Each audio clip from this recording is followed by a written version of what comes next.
Hey everybody, welcome back to theclinicaltrialsguru.com. Again, that website address for you is theclinicaltrialsguru.com. I got asked an interesting question, and it's actually something that is probably a trend of the future, and it's kind of related to these virtual clinical trials, but it's related to public clinical trials, meaning how can a community group of patients or people who may be interested in clinical trials actually conduct their own and participate in their own protocol. And there's a lot of vendors. There's actually somebody semi-famous. His name is Tim Ferriss, and he's the author of The 4-Hour Body and things like that. So he's pretty popular with his blogs, and so he's got a big following. And essentially what he's doing is doing clinical trials, testing out some of the assumptions from his book. Some of the assumptions are like weight loss and muscle gain and different methods of doing those kind of things. And his clinical trial is currently ongoing. It's 2013. If I find the links, I'll post them on here.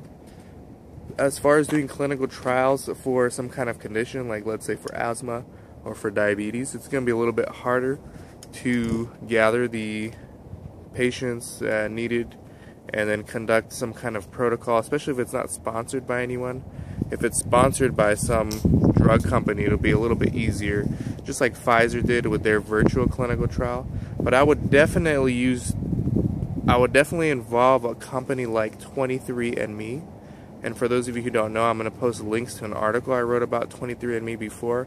They basically analyze people's genotypes, so they'll be able to see, they analyze your whole genotype, and they'll be able to see if you are predisposed to getting certain medical conditions, or if you already have them. Obviously there's lab tests to do that, so you're going to need something like 23andMe.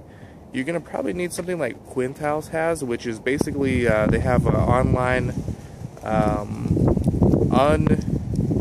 unde-identified patient database. There's probably like hundreds of thousands of patients in there with different medical conditions and all the different drugs that they're taking, all the different medications that they're taking.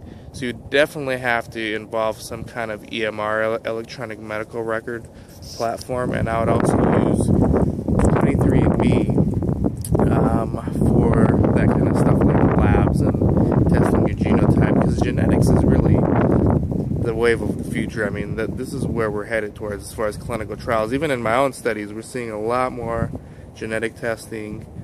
They're just holding on to people's genotypes with their consent, of course. So it comes down to implementing a protocol, which I'm not going to talk too much about, because you're going to need someone to implement a protocol and really think it over.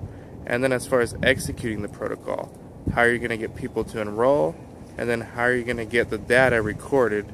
And the EMR would probably be the best way to do that with the electronic medical records, because it's convenient. You're not using paper. You're probably using the internet as a major tool for executing this type of study. So this is just to answer someone's questions on how I would make my ideal online public access clinical trial. Hope this helps. Dan from theclinicaltrialsguru.com. I want to give a shout out to my producers, Sarah Elizabeth Siegler, Resolve Research Solutions, Accurate Clinical Trials, Erdhart Clinical Trials, PT&R, Patrick Stone. We have there Sean Kulkarni, Biopharma Systems, Mozio, Zymewire, South Coast Clinical Trials, and Breakthrough Clinical Trials. Thank you for your question, and stay tuned for more videos. Dan, theclinicaltrialsguru.com. Take care.